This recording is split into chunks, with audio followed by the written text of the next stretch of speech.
Several years after the Watts Uprising of 1965, a few progressive professors at the University of California, Los Angeles, started an experimental program to teach Latino, Asian American, Native American, and Black students how to make films.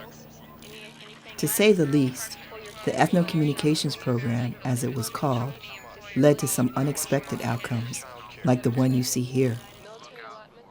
This is the opening scene of Bush Mama, the thesis film of my filmmaking mentor, Haile Gerima. It's one of the few moments that wasn't scripted. That's him on the left there, his film shoot interrupted by the LAPD, suspicious of a black man with a camera.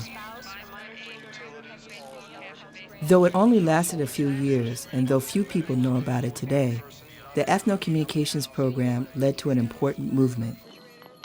This was the beginning of what we now call the LA Rebellion, the first ongoing effort by a collective of black film artists in the United States to create a form of cinema attentive to the lives and concerns of their own communities.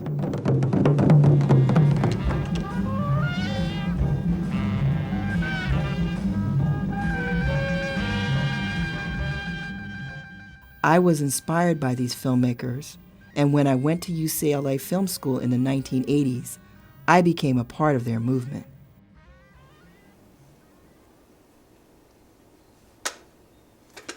Now that the UCLA Film and Television Archive is getting us filmmakers back together and preserving our films, I am determined to document our story.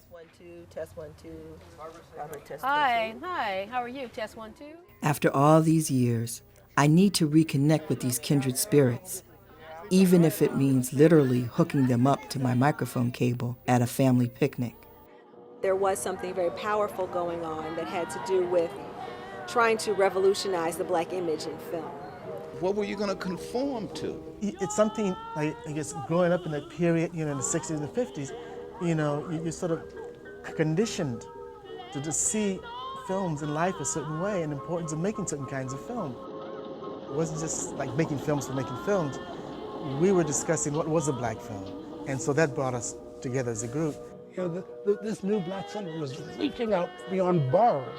The symbolism was perfect, and say, what's going on out there? It was the first time I had seen a film with almost all black people in it. Basically, I'm going, God, those people look like us. Our audience was not the majority white audience. Our audience was really people within our own community. We don't have Hollywood behind us. We don't have a studio backing us. What we have is our neighborhood. That's who's gonna get our movie made. That's amazing. A long time ago, we chose to take the high road. It goes against everything to start backtracking.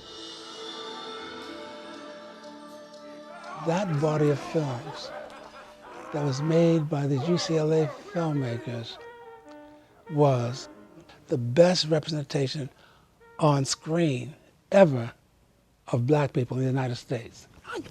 There's no doubt in my mind about that. A black woman, she was about 80 or 90, grandmother somebody in Harlem. She was walking towards me, shaking and crying towards me. And she comes, she hugs me, and she said to me, "Don't you ever think you made it by your own power. You are a vessel."